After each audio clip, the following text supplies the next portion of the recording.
Alors, nous sommes toujours dans le choix entre le module et le module de classe. Donc, comme je vous avais dit, il nous fallait une procédure pour bien comprendre.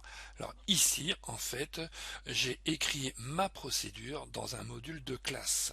Donc ici, pourquoi c'est un module de classe? Parce qu'il est dans une classe d'objets. Ici, cette classe d'objets, c'est la feuille, une feuille Excel.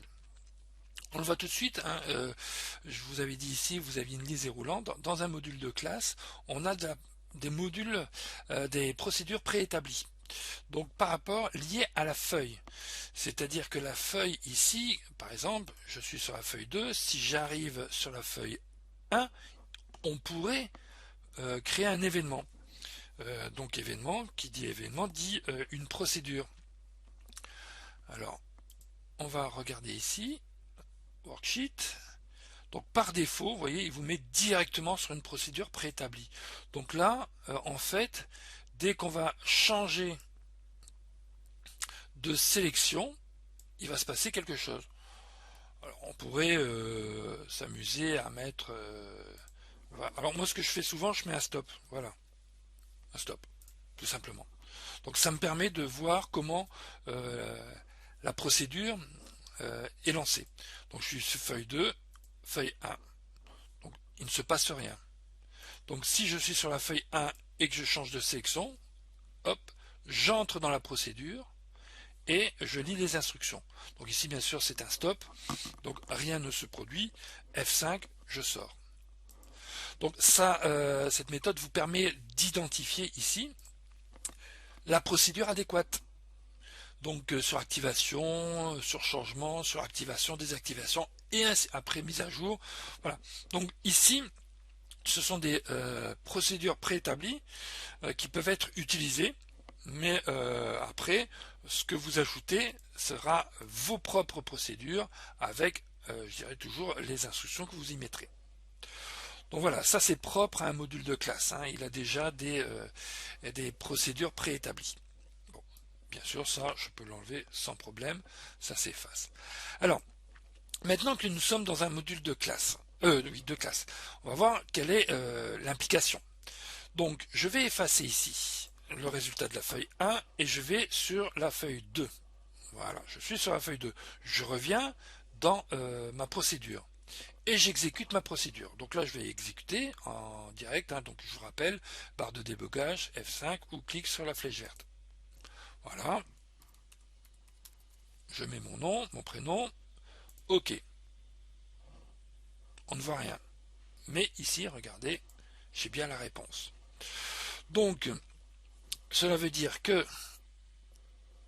ma procédure qui est dans un module de classe peut être exécutée à partir de n'importe quel endroit de mon projet. Alors ça peut être bien, mais il peut aussi avoir des incidences. Alors, on va regarder les incidences en mettant cette procédure, donc je vais copier, dans un module. Alors, le module, vous l'avez par le menu Insertion, Module. Alors, on peut insérer des modules de classe autres que ceux des feuilles, mais ça, c'est pas de notre niveau. Plus simplement, vous pouvez cliquer sur votre projet, bouton droit de la souris, Insertion, Module. Donc je vais insérer un module.